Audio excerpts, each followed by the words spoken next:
Hi, my name is George Ransom. I'm a member of the Walpole Historic Society, and today we're going to present to you a close-up look at one of the historic figures of Walpole, Bradford Lewis. To give you a little background, I am a 40-year Plimptonville resident and actually currently live and have lived in the Bradford Lewis house. So here's a wonderful picture of Bradford Lewis himself, a dignified gentleman. I was born 1819 and died here in Walpole 1908, spent his entire life here in Walpole and a lot of it in Plimptonville. Next slide. To give you a little background, Bradford Lewis was born in West Roxbury, October 9th, 1919. His parents were Joseph and Lydia. He attended a very infrequently known school, the Herman Guild in Sharon and Walpole. We haven't read much about it or had much documentation of it, but he went to school there and was married to Hannah Gay, October 27th, 1941, and he died February 24th here in Walpole, 1908. Bradford Lewis spent his entire life on Plimptonville, working in the mills. Started off working in the mills of Calvin Plimpton, right down the hill from where we live now on 31 Plimpton Street, along with his brother. Later on owned part of the Lewis Manufacturing, Lewis Batting, Shoddy Mills, and was throughout most of his adult career a senior deacon of the Orthodox Church, and that was a significant impact in his life. Here in Walpole, the significance of manufacturing and agricultural development was depicted here in a slide of Walpole, dating back when Walpole was first incorporated, 1724. We have a map here of Walpole showing Plimptonville, and here we have the Lewis estate running from East Street, where you know the horse statue is, all the way to the Neponset River, and the Bradford Lewis house was located on the left, and along with all the manufacturing right along the pond. Bradford Lewis married Hannah Gay, married October 27th, 1941. His house wasn't built and didn't have a place to live, so he and his wife lived on the Lewis farm until his house was built. So here's a wonderful picture of his wife, who was part of the Gay family, which has a long history in Walpole. Parallel to his life, he had 5 children. E. Frank Lewis was born in 43 on the Lewis farm. Josephine was born in the 31 Plimpton Lewis house. James was also born in the Lewis house. And then sometime between 1851, that Bradford and his wife and family moved downtown to the Payson house next to his factory. 2 other sons were born downtown. Harry Newhouse Lewis, who owned the business all times downtown, and Florence Lewis, who never married, lived her entire life downtown in the Payson house. Here's a picture of actually the first schoolhouse and part-time mill. Was right on East Street, where the schoolhouse was. Bradford and his brother Willard started their business in part of this house. Later, they moved and set up a whole entire mill right here in this property, which is on the corner of Washington and Short Street, where for a number of years he and his brother ran a part of the mill factory that they had developed before they moved downtown. This is the Lewis farm, for those who aren't familiar with it, where he was living before he got married. It's a large extended family living there at the time. Jason Lewis and his wife and many children. This was one of the largest farms in Walpole at the time, with massive barns and farmland all the way down to the river. Bradford Lewis lived with Jason on the Lewis farm, moved on 31 Plimpton Street upon completion. Frank Lewis was born in 43, most likely born on the farm before they moved over to the new house. His brother Lewis, Willard Lewis, married a second marriage. His first wife died prematurely. One of the Plimptons, Priscilla Plimpton, and their lives intertwined all the way through their existence. Deacon Willard Lewis was also part of the church group in the religious society here. He was married in '51 to his second wife, Joanna Plimpton, who grew up in Plimptonville. This is the Bradford Lewis house as it appeared.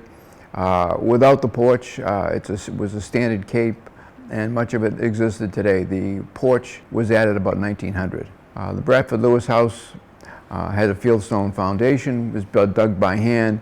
Originally, the original house was 1,800 square feet, had a couple of fireplaces, a well, indoor well, cesspool, dry well, oak floors, handmade doors, we'll see some of those later. Cedar clapboards, was on 1 acre of land until 1900 when the railroad put in an extension and took by eminent domain a quarter acre and put the railroad tie from East Walpole to downtown. We have horsehair plaster walls, and there were grape arbors when I first moved in the house in 1980. Notified by Plimpton, every single house up and down Plimpton Street, all were connected by stone walls. This is an example of the stone wall in Plimpton, 31 Plimpton Street. This is a view of there's a new part of the house on there. And you can see it was set back from the road, and there's a brook that runs right through the front of the house. E. Frank, his name was Edward Frank Lewis, was always called E. Frank Lewis for some reason. Josephine was there, and James Bradford Lewis, who later joined his father in the business when he moved downtown. This is the monument dedicated to Bradford Lewis. It sits as it was originally in 1910, erected in a monument to his father for all the religious and economic work he did in the Lewis manufacturing and all the mill work that he created, jobs and opportunities downtown, along with his church work. So you can see the inscription in here.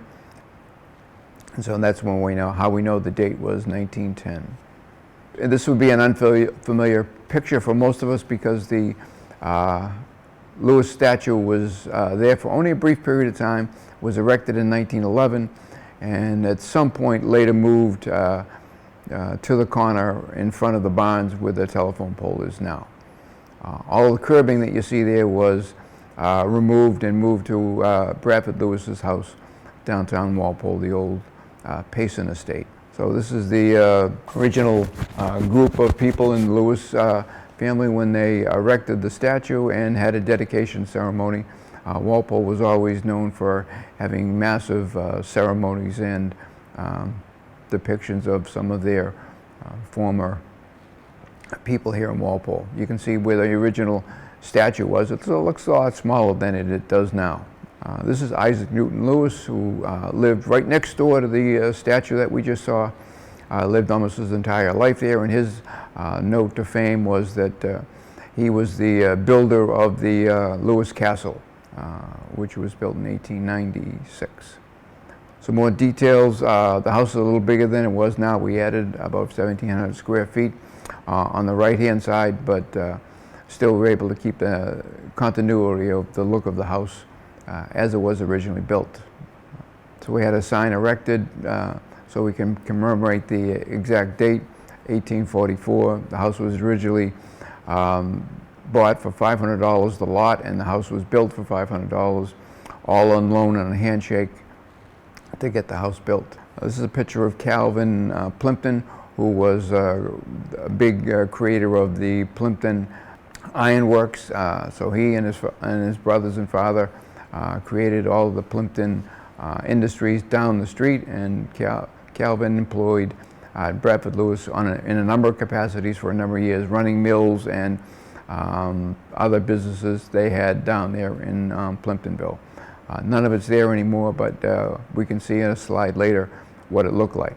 So it's hard to see this, but we have some documentation of when Bradford Lewis actually worked and some of the wages and monies that were given to folks who worked for Calvin Plimpton, who actually ran a store out of his house 2 doors down on Plimpton Street next to the factory.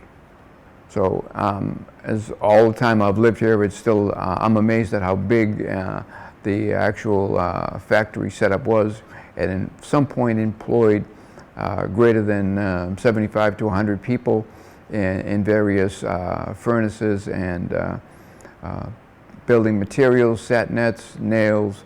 We'll give you a description of all those later, but this was an advertisement of an original watercolor that was used in Plimpton advertisement and business.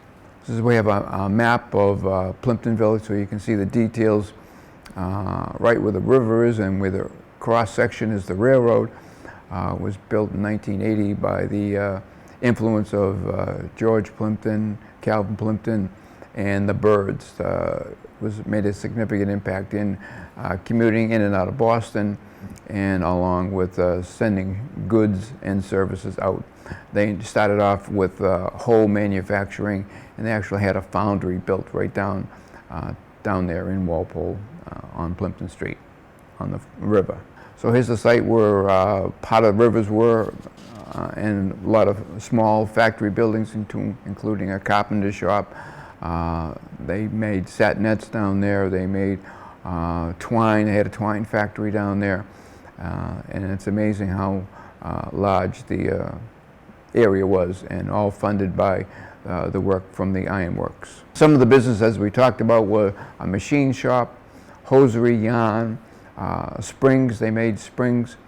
They had axles. They had dry goods, and at about 1875, we had 50 hands working there full time on a regular basis, probably all walking down the street or in the area to work in the Plimpton Mill. So here's the actual watercolor. It's a massive painting, but it gives you a scale of what it looked like. There are a number of buildings. These are 3-story buildings, all built on the river, harnessing some of the water power of the river, and there's actually an island now that was there where part of the water flowed through to generate power for the plants and all the other factory assemblies, counting houses, all making up the Plimpton business. So here's a more detailed descriptive map of various buildings where they were. You can see them right on the river, using the water power to generate energy along with coal. So Bradford Lewis, the house details. The house, we started off with a birthday party for the house when it turned 170 years. And we're able to show you some of the details of the original house that are still there now, all these years later. So this is the original part of the house. It's a standard cape, and it didn't have the porch. The porch was added to give it more of a Gothic look, and here it is, still 170 years later. So the house is 3,300 square feet now. It has 11 rooms, a couple of staircases, 4.5 bedrooms, laundry, kitchen, pantry. All the houses had pantries, which were actually rooms. We have a foyer, an office, 2 fireplaces, and now we have skylights. There's 45 windows in the house if you ever wanted to wash them. 16 closets. We have an attached garage, a detached garage. There's a saltwater pool out back. Still have a chicken coop, a shed, to bring it up to date nowadays. So as you can tell, all the rocks came out of the ground, so agriculture was not a big part of the area, but they were all hand dug to help with the foundation. Porch details here are amazing that they're 100 and some odd years old and still in the original shape that they were when they were first built. The original clapboards, the cedar clapboards, were shiplapped. They were thick, and you hit it with a hammer and it's not even going to make a dent in it. So they're still here nowadays, and they still look as good as they did 150 years ago. And they take a beautiful coat of paint, and we've been able to keep them up by stripping some of the paint off. We have a granite foundation set in the cornerstones. The foundation was dug by hand. Hard to imagine nowadays that a group of people, a small group of people, would have dug a fieldstone foundation by hand. And those are, fairly good-sized rocks. And they're all fieldstone cut out of a quarry, I would assume. In the details, we had a number of chimneys. This is a couple of the bricks taken, all different sizes. We had one chimney dismantled, and we actually still have 2 chimneys in the house. front view of the house. That was an addition right there in front of what you see. The original house was the cape with the salt box addition on the end where the kitchen was, and underneath that was the original well. And there was also a dry well there that took water from the kitchen and wash machine. The house originally had a dormer, and there's a bathroom up there in the back, and it's the same other than the new windows looking as it did in 1844. Inside the house, what Walpole was known as a cedar town with all the cedar swamps. This is actually a cedar post that was original to the house. We're in the cellar now, so you can see that some of the original things are still there. So what we're looking at is part of the other foundation of the house with the chimney here. We still have 4 pillars of brick holding up the house. The original electric, when electric was installed, this is a picture of the push-button lights that are there. The original knob, some of the original knob and tube wiring is still left behind that you can see. So those are some of the cornerstones of the house where the big fieldstone rocks were placed. So part of the kitchen, under the kitchen and the other area of the house has a rubble foundation, and that's where the well is, just beyond the pipes. To give you the size of the rocks, I mean, those are massive rocks that were, I'm assuming, dug out of in the foundation. So it was more than a pick, an axe, and a shovel to get those out and up and cemented in there. Now the house has a cement floor. An original built-in china closet in the dining room. Original sconces to the house when the electric was put in. Wooden doorknobs. Interesting to note that those are, once again, all made by hand, done on site in the job by 2 carpenters. To give you an example of some of the molding, this is in the living room. It's a more formal room. The house was built as a simple workman's house, so the only room that had more of the formal moldings and baseboards was in the living room. And this is the molding that's about 14 inches high from the floor. These are original oak floors that are on what you're seeing there. The original doors are all handmade. There are no nails in the door, so those are very heavy doors, but they're still functioning 170 years later. This is the details of the mantle. This is an original mantle that was there, used for heat. And some of the details are noted here in the baseboard. All the other rooms have a different type of molding. The more formal room was the living room where they entertained guests and took visitors in the room. The door heights, if it looks a little low, it is. Those original doors are only 28 inches high. Nowadays, every standard doorknob is 36 inches high. So people were shorter than on average. This is a nice view of the fireplace. This is the original fireplace. Still used. I haven't used it for a while, but this is in the living room of the house. We have wooden doorknobs, and some of them are metal doorknobs in different rooms upstairs in the house when they were probably built at a different time. This is interesting. This is a gas converted to electricity light. So this would have originally been a gas light in the house, converted to electricity as electricity was introduced into the area. We have several of the original side room gas lanterns that were in the house still there, converted to electricity nowadays. When we put an addition on, my wife's idea was to leave part of the original, this was the outside of the house originally, to leave some of the boards there. Now the boards are about 24 inches long and wide. They're all cedar boards, and that was part of how the house was originally made. As I said, this house had a cesspool, so it originally had indoor plumbing, which was one of the first houses in the area when they built the house to have indoor plumbing and waste. One of the unique features of the house are the hydrangeas. The hydrangeas are 100+ years old. They've been in that position, and one of the former residents of the house gave me a picture of the house back in probably 1900, 1910, with those hydrangeas there. They're not in bloom now, as we can see, but they bloom tremendously every fall season. So it's amazing to kind of see the transformation and the continuity of the plants that have been there for 100 years. As I said, we have a brook running through the front yard. It's not so much running so much more now. We had a little diversion up the street when they put a new development in, but there was original brook and thousands of lilies right in what you're looking at right there in the front yard. A little while ago we talked about the railroad. So the railroad took 1895, they took the land and they built a railroad track. So this is the accommodation for the brook to run through underneath the railroad, which is about 10 feet high, running side by side with the house. They took the bridge down around 1980, 81, and that's remaining.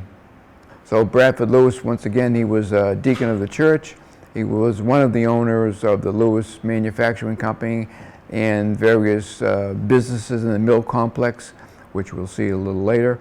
And he operated those mills with his brother and his son, and also Willard and his son as, not say co-owners, but they shared many employees, and part of the business was right downtown in Walpole. Bradford Lewis acquires the Payson house, which was in 1865, roughly, and he built an addition for it and updated the house. But his businesses were located right behind his house. The house now is right where the CVS corner is on East Street, and extended all the way to the railroad tracks. And he could just walk right down the street to his business. So here's a picture. We have a number of pictures of the Payson house. It was originally a big barn there and a farm, and you can see the elm trees here. Probably better description of the elm trees in a later date, but this is when the house was under construction. So the original house dates back to 1690. Obviously needs a lot of update and upkeep, but he was part of the church and extended the house as an extension of the church, as we'll hear a little bit later. So here's a wonderful this is actually a picture of the Bradford Lewis house downtown Walpole, and you can see how massive the trees were there. So those are all the elm trees that adorn the street up and down of 1A and East Street in downtown Walpole. Once again, this is the rehab of the house before it gets turned over. As he passed away, it sat vacant for a period of time, and his son, Edward Lewis, along with his brother, made a significant contribution to rehab the house and make it a community center for the church, which is right up the street.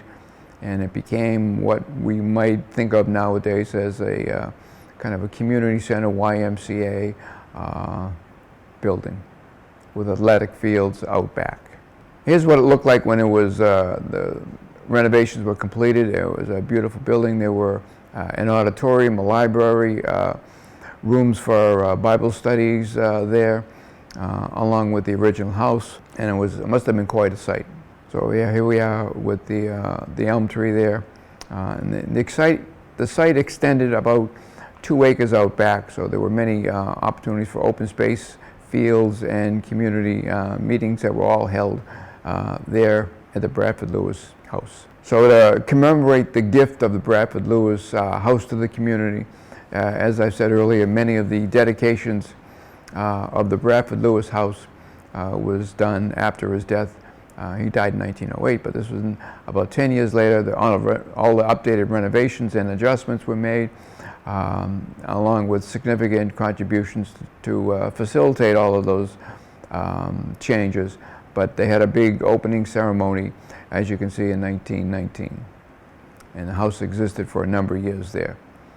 On the program that we have there at the Historic Society, you'll see some of the names that were listed here in the dedication of the house.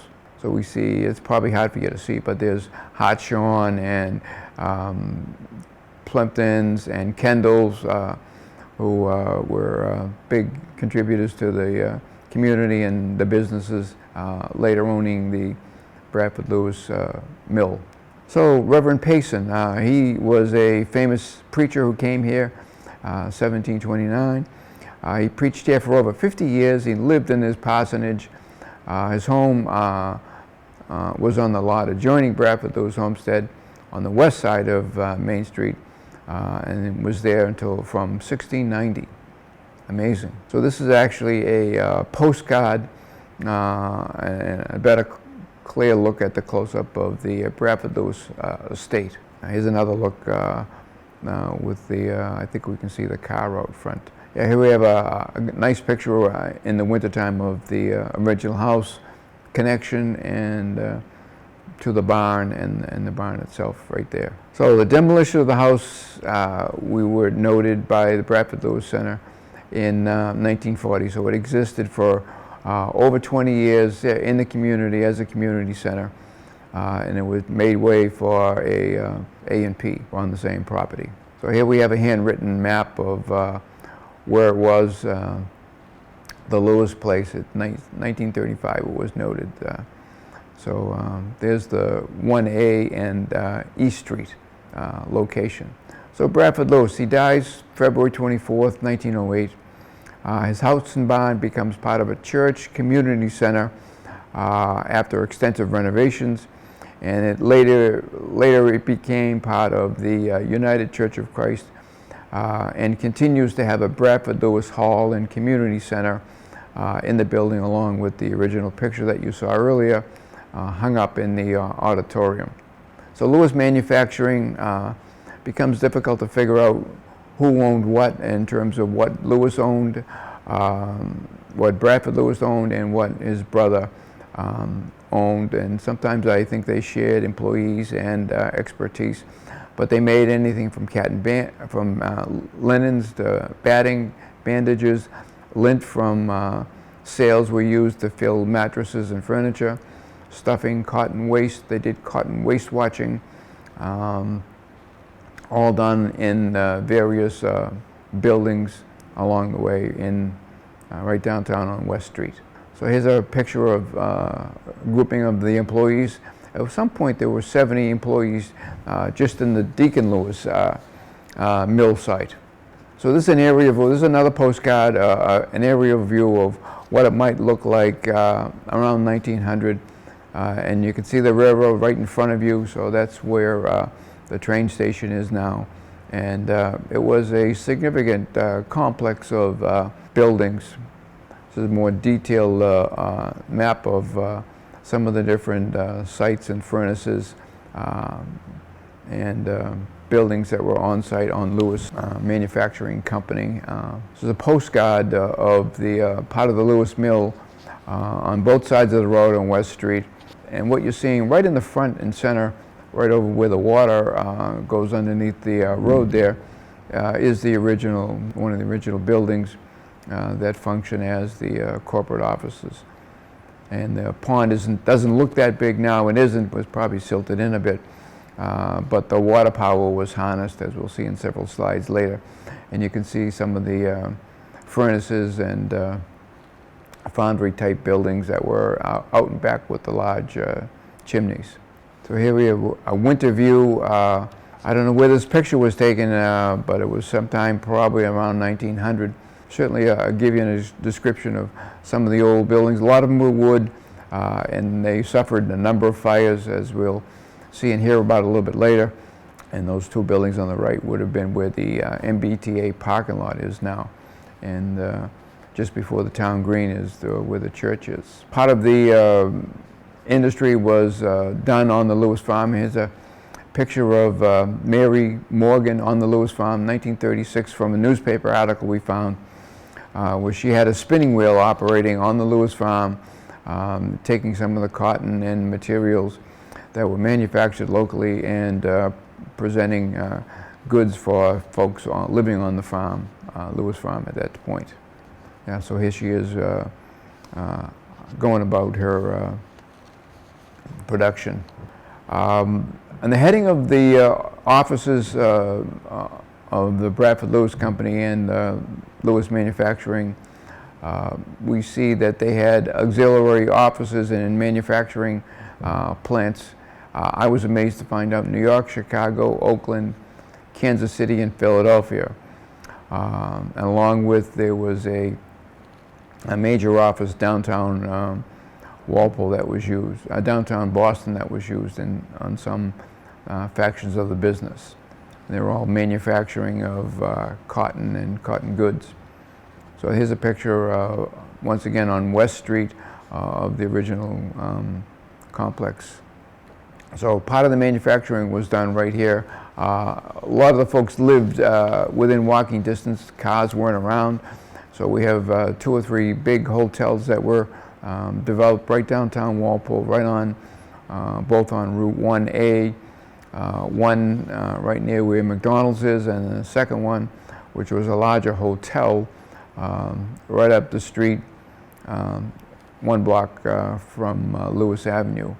And a lot of the houses around Lewis Avenue and downtown all had boarders living in there and working along with the railroad. And the railroad was also operating there, where they could ship goods right out from back of the manufacturing plants.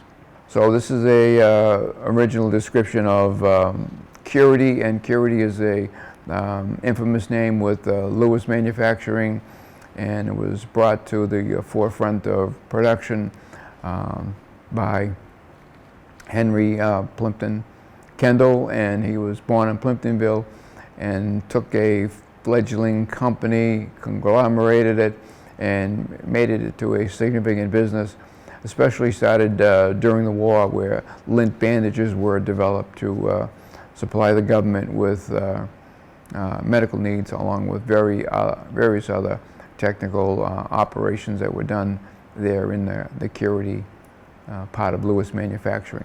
The building's still there. So this is a document of E. Frank Lewis, where we see that his mill was close to where we would think of Turner's Pond is. So he had a big outhouse there, along with wool scouring, cleaning and using wool to clean products. But the description of donating the building and funds to the town of Walpole. He eventually moved his mill and part of the Bradford Lewis mill complex up to Lowell from here. So this is on a map we have down at the Historic Society, and this is a map of one of the Lewis's sons, who started his own business there, and as part of it is a bookbinding business to have some diversity, and that was big with building all of the development of Walpole. The next part of the complex was gray, and it was white water washing and cleaning of materials so that they could use it in the development of yarns and knitted materials, furniture, stuffing of mattresses, and stuffing of furniture for homes. Interesting picture in the background, you can see where the smoke runs through. There's a train that was right behind there, so they could use that as a opportunity to send their goods west. This is the more of a description and picture of Willard Lewis's complex of Lewis Manufacturing, or Shoddy Mill as it was called. It was quite an extensive factory. As you can see at this picture is somewhere around 1850 or before. All the buildings were wood construction, and there were many fires in the foundries and other parts of the building. You can see how big the Lewis Pond is there, and quite a bit of smoke going up. So there's the other Bradford Lewis complexes you see over to the right-hand side, where more of his mill work and production was taking place. This is E. Frank Lewis' business, right on the part of what we're located as Turner's Pond. You can see the train, once again, how close it was back there. And this is at least a 2-story building with multiple additions. So these weren't small businesses by any manufacturing lots of different products. As I said, we talked about fires. There were two significant fires. One fire pretty much demolished the whole wood complex for Willard Lewis, and later to rebuild. And instead of just building wood buildings, he built brick buildings. And still again, around 1900, we see a massive fire, and I think that was when his son was running the business, and pretty much led to the end of his running the business successfully with rebuilding the building. Rebuild with community support from lots of different people in a very short period of time. I was surprised to hear it was several months and it was back up and running and operating, but it was all brick. So Bradford Lewis bought the burrowing factory. Willis leased his manufacturing in 1863. James Bradford Lewis joined his father in 1875 to help run the businesses, and those were the only two children that ran the businesses right there.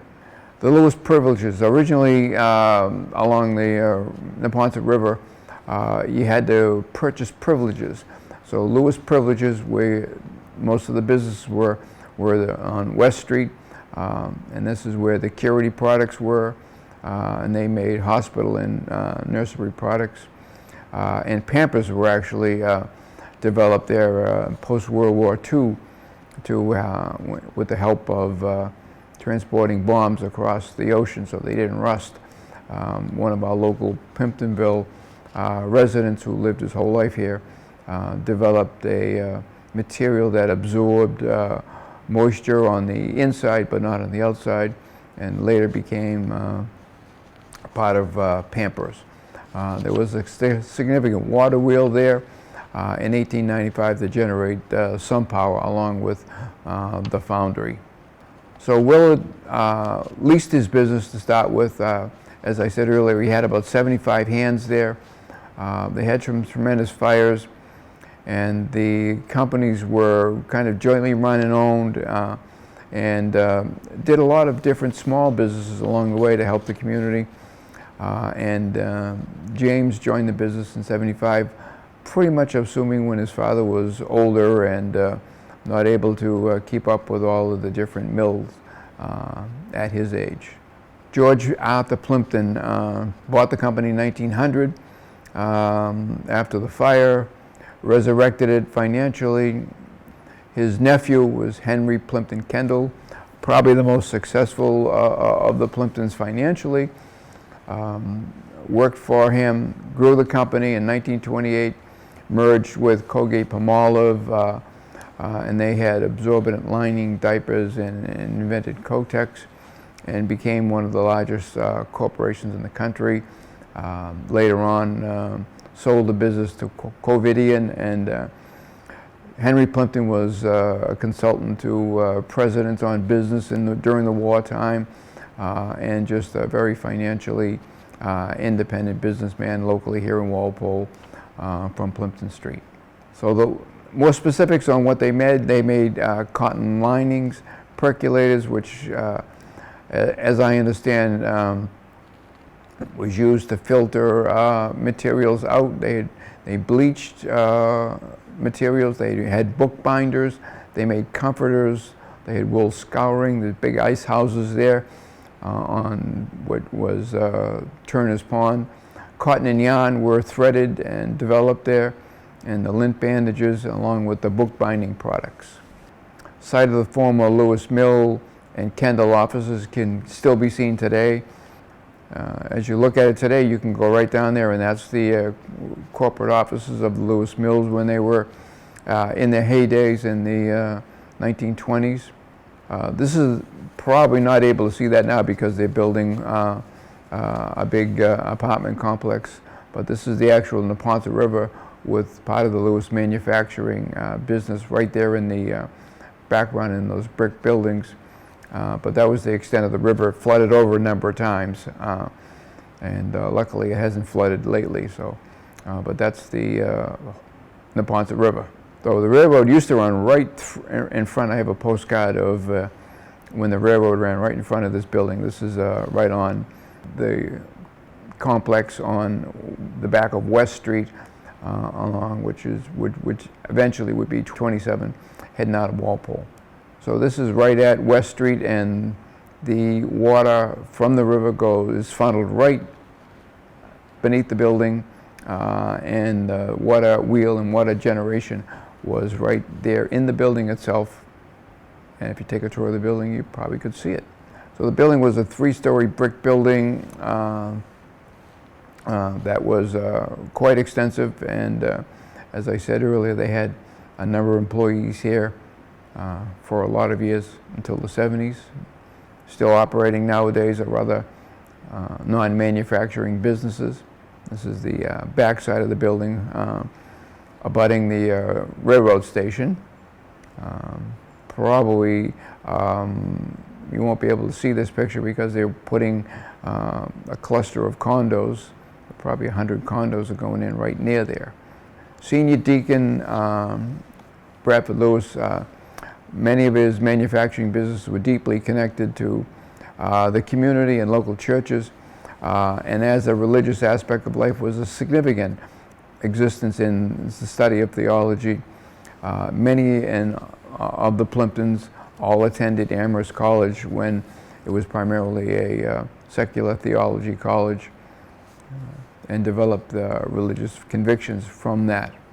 This is the example of the United Church, and as churches shrunk, or there were a number of churches in downtown, they would eventually join forces, which is unusual in my estimation, of 3 churches joining together to erect a new building and create a life for themselves that has been going on since the original buildings were inadequately funded and hard to keep up one by one. So this is a cross donated where the first church was here in Walpole by George Arthur Plimpton. So this is the actual site of where the church was. And right behind it would have been the townhouse or town hall. So the churches, and we have a meeting house right then, downtown complex. Later moved to Common Street, a couple of doors down from where the post office is, until 1939. Then it was demolished to make room for the United Church. The cross was erected to commemorate the church's rich religious and community involvement in history, which you can see. These are postcard pictures of the Congregational Church. Here's a better close-up picture of the Congregational Church right on Common Street. Here's the United Church. This is the document of the churches joining together to 3 different sects to collaborate and co-share, coexist in the same building. There's another picture of the Congregational Church on Common Street. This is an old photograph with the, once again, stone walls on before any of the roads were paved, but there's still sidewalk there to walk down to the churches, and they all seem to have a connected rectory and or community buildings where they had meetings. So the Orthodox Church held services on Main and East Street. Henry Plimpton was the deacon in Dr. Wild's building on East Street. Was erected right with the, for those of us who've been around for a while, the Gallows Flower Shop, right where Easton Pool and Spa is now. That's where the original church was. So this is the United Church as we would pretty much see it nowadays. And there's an extensive community building off to the side along with a rectory now. There's now a counseling center. So when they joined, the Methodist, the Unitarian, and the First Parish merged to form the United Church of Walpole. In order to keep everybody connected, we had timbers taken from the First Church, stained glass panels taken from the Methodist Church, and the clock, a large clock, taken from the Orthodox Church, including in the development of the new church and the congregation. Currently, the Church and Community Center with the Bradford Lewis Center includes a assembly hall, gymnasium, auditorium, function hall, business offices, and small group rooms where they run a daycare in the downstairs, along with they have a kitchen there, and they provide community meals to members in our community. So there's the clock, as you can see. So in the back of the building, you can see, probably a little difficulty seeing, it's not a close-up, but there's a stained glass window, windows this is the back of the church. And there's the cross right behind Santa's house. Here's a picture of Bradford Lewis and his daughter, Miss Florence, in their home in 1892. So it was always nice to have some help with the history, where pictures and descriptions were dated so we knew what time it was. So this is the picture of Bradford Lewis, along with all the other pictures that we have in the Walpole Historic Society. Were all collected primarily in the site, in the homestead, all collected by Henry Plimpton and held there.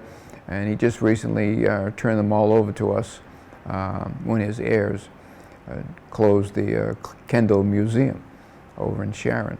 So we have hundreds and hundreds of pictures of a lot of family members, including Bradford Lewis, his wife and his family. Bradford Lewis, I went to originally find Bradford Lewis, and I thought I would probably find him in the cemetery, but we didn't find him there. There were lots and lots of Lewises, but I did find his memorial site, family plot, here in a rural cemetery, where he, his wife, and all his children are laid to rest. So this is the Bradford Lewis family plot, to be distinguished with all the other Lewises, which are all in Maple Grove.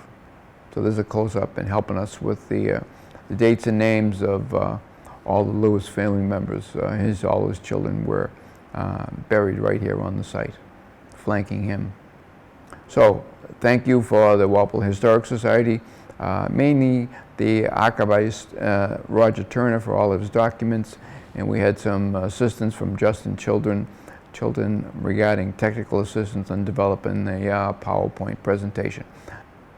This is our reference list. All these publications are down the Walpole Historic Society for the development of this presentation. Thank you.